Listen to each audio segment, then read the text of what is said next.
नमस्कार। बहुत से लोगों का सवाल है हमारे पास कि गुरुजी हम नोटों की बारिश करवाना चाहते हैं, क्या आप करेंगे? तो मैं आज इसी सभी प्रश्नों पर मैं आपको एक महत्वपूर्ण बात बताने जा रहा हूँ। ध्यान से सुनना, फिर उसके बाद जो भी कार्य आपको करना है आप कीजिए, कोई दिक्कत नहीं है। पहले मैं जो आपसे कहना चाहता हूँ उस पर थोड़ा आप गौर करना। नोट की बारिश लोग करवाते हैं अपने अपने हिसाब से। कोई बड़े बाबा के पास जाता है, कोई दुनिया घूमता है, कोई कहीं जाता है, लेकिन किसी का इसमें काम होता है, किसी का नहीं होता है। और मैं आज आप लोगों को ये बता देना चाहता हूँ कि नोट की बारिश करवाना कहाँ तक सही है, कहाँ तक गलत है। ये काम एक अनलीगल काम है, ना ही करें या ना करवाए तो अच्छी बात है।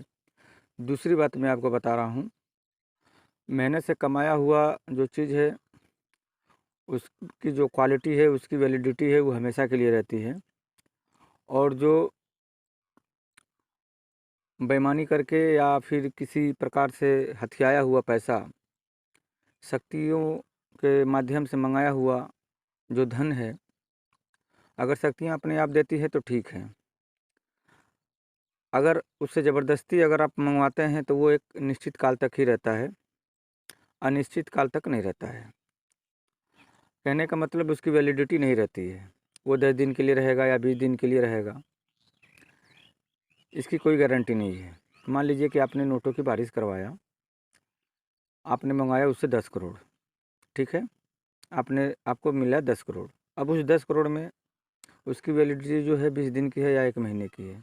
आपने ट्रैक्टर लिया, बस लिया, ट्रक लिया, प्लॉट लिया, बंगला ख़रीदा, जो भी हुआ, लेकिन ये सब चीज़ें जो है कि आपने फाइनेंस पे लिया, लोन पे लिया, जब उसकी अवधि जब पूरी हो जाएगी तो वो ऑटोमेटिकली वो जो आपने बारिश करवाया था वो ऑटोमेटिकली वो गायब हो जाएगा और आपने जो भी कुछ लिया है अब उसको भरना पड़ेगा आपको, उसका लोन भरना ही पड़ेगा। कहाँ से भरेंगे आप? तो कहने का मतलब ये है कि आप इन सब चीज़ों पर ध्यान न दे करके आप साधना के मार्ग पर ध्यान दीजिए। अगर आप साधना करते हैं तो ये आपके लिए नहीं बल्कि आपकी पीढ़ी दर पीढ़ी के लिए काम करेगा। देखिए, एक छोटा सा बच्चा होता है, जब पढ़ाई करता है, पहली में, दूसरी में, तीसरी में जाता है और वो किसी क्लास में फ़ेल हो जाता है, तो वो एक स्टार्टिंग पॉइंट होता है उसको ABCD समझने में। ए से ए ए ए ए ABCD समझता है, आगे जाता है, फिर आगे उसका जो दूसरा चैप्टर खुलता है, ऐसे उसके मेथड जो हैं आगे-आगे बढ़ते ही चले जाते हैं। उसके उसको पॉइंट मिलते चले जाते हैं। किसी क्लास में जा कर के वो फ़ेल भी हो जाता है, किसी विषय में भी फ़ेल हो जाता है, तो इसका मतलब ये नहीं कि वो पढ़ाई छोड़ देता है। अभी देख लीजिए, बच्चा जो है हमारे घर का, आपके घर का, सबके घर के बच्चे जो होते हैं वो पढ़ाई करते हैं, 5 से 6 घंटे स्कूल में देते हैं और हम क्या करते हैं, हम 8 घंटे 12 घंटे ड्यूटी करते हैं, घर आते हैं, चिल्लाते हैं, खाते हैं, पीते हैं, सो जाते हैं, बस यही काम करते हैं, बाकी कुछ नहीं करते हैं। हमारा जो समय है गप सड़ाक में चला जाता है, फिल्म देखने में, मोबाइल देखने में, मोबाइल व्यस्त, गेम खेलने में, ये वो फलाना ढकाना, ठीक है। यदि बच्चा हमारा 5 से 6 घंटे स्कूल में दे सकता है तो हम साधना के लिए 1 से 2 घंटे क्यों नहीं दे सकते? ये बताइए। यदि आप कोशिश करेंगे तो बहुत कुछ मिल जाएगा आपको। अगर कोशिश नहीं करना चाहते हैं तो आप जहाँ हैं वहीं रहेंगे और आपका परिवार भी वहीं रहेगा और आपका आने वाला पीढ़ी भी वहीं का वहीं रहेगा। तो आप कोशिश करें, आप भी 24 घंटे में कम से कम 1 घंटा भगवान के लिए, उस शक्ति के लिए, उस साधना के लिए निकालें और एक साधना ज़रूर करें। भले आप 1 बार फ़ेल हो जाएँ, 2 बार फ़ेल हो जाएँ, 3 बार फ़ेल हो जाएँ, ऐसा नहीं है कि आप जीवन भर फ़ेल होते ही जाएँगे। जैसे जब आप फ़ेल होंगे ना तो वहाँ वहाँ से आपको एक नया मार्ग मिलेगा।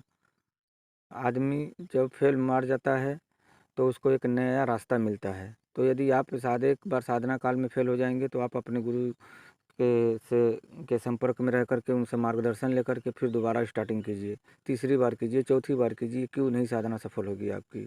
जब बच्चा एक विषय में फ़ेल हो जाता है तो दूसरी बार कोशिश करता है, वो 1 साल कोशिश करता है, 1 साल के बाद जो है कि उसके मार्क्स अच्छे अच्छे आते हैं। तो आप यदि साधना कर रहे हैं, एक बार फ़ेल हो जाएँगे तो क्या आपको सफलता नहीं मिलेगी? सफलता क्यों नहीं मिलेगी? और ये नोटों की बारिश के चक्कर में ना पड़ें। होता है, मैं ऐसा नहीं बोलता हूँ कि नहीं होता है, और लोग इसके पीछे पागल हैं, दौड़ते भी हैं, करते भी हैं, करवाते भी हैं। ऐसा नहीं है, होता है, सब कुछ होता है धरती पर। क्या चीज़ ऐसा चीज़ नहीं है कि नहीं होता है, ठीक है। सब कुछ होता है। शक्तियों के पास, सिद्धियों के पास बहुत बड़ी शक्ति होती है, और वो शक्तियाँ जो है कि सब कुछ ला करके दे सकती हैं, और हर चीज़ आपका कर सकती हैं। यदि आप साधना करते हैं तो वो एक उसकी जो क्वालिटी है, उसकी जो वैलिडिटी है, उसको उसकी वैलिडिटी जो है कि आपके पीढ़ी दर पीढ़ी तक काम करेगी, आपके सातों पीढ़ी तक काम करती है वो, समझ गए ना।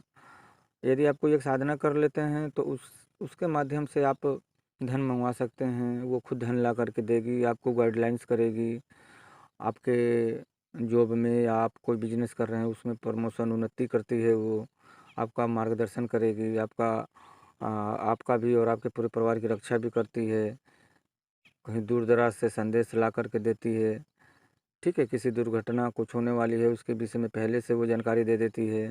तो कहने का मतलब है, आप कोई से भी साधना करें, चाहे भूत की कर लें, चाहे चुड़ैल की कर लें, माँ जगदम्बा की कर लें, छिन्नमस्ता की कर लें, बगलामुखी की कर लें, परी की कर लें, जिन्न की कर लें, जिन्नात की कर लें, अप्सरा की कर लें, किसी भी एक शक्ति की आप साधना कर लीजिए। ये सब शक्तियाँ ही हैं, आप साधना कर सकते हैं, कोई छोटी या बड़ी नहीं होती हैं, पावर सबका लगभग एक जैसा ही होता है।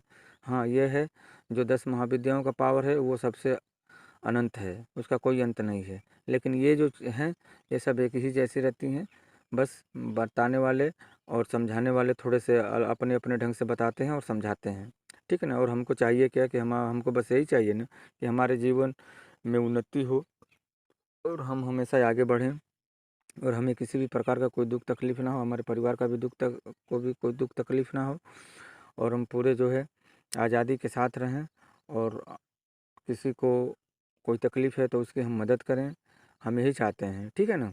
तो आपसे यही निवेदन है कि शॉर्टकट रास्ता ना अपना करके एक लॉन्ग कट रास्ते पर चलें, उसमें आपको सफलता ज़रूर मिलेगी। लॉन्ग कट का मतलब ऐसा नहीं कि शॉर्टकट से आगे होगा, बिल्कुल नहीं, वो शॉर्टकट के बराबर ही होगा, लेकिन आप मेहनत करेंगे तब, ये समझ जाइए। तो आप मेहनत कीजिए, साधना कीजिए, तो साधना करेंगे तो उसका जो रस है वो आपको अमृत से भी कहीं ज़्यादा आनंद देगा, ये समझ जाइए।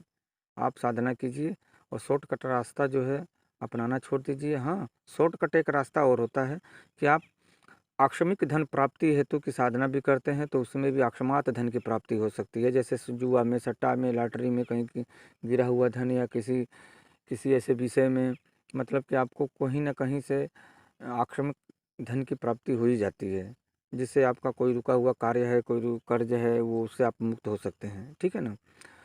और आपको यही सूचना मुझे देना था। यदि आपको अच्छा लगे तो ठीक है। अंत में मैं यही कहूँगा कि सकल पदार्थ है जग माही, भाग्यहीन नर पावत नाही। इस संसार में सब कुछ विद्यमान है, सब कुछ रखा हुआ है, और जिसके भाग्य भाग्य में है, और जो भाग्यहीन बना हुआ है, भाग्यहीन का मतलब क्या है कि हम कर्म करना नहीं चाहते तो हम भाग्यहीन हैं। हम कर्म नहीं करेंगे तो वो चीज़ हमें मिलने वाली नहीं है, हम कर्म करेंगे तो मिलेगा ही मिलेगा। भाग्य ऊपर से बन के नहीं आता, हमें खुद अपना भाग्य स्वयं बनाना पड़ता है, ठीक है ना। इसी के साथ धन्यवाद।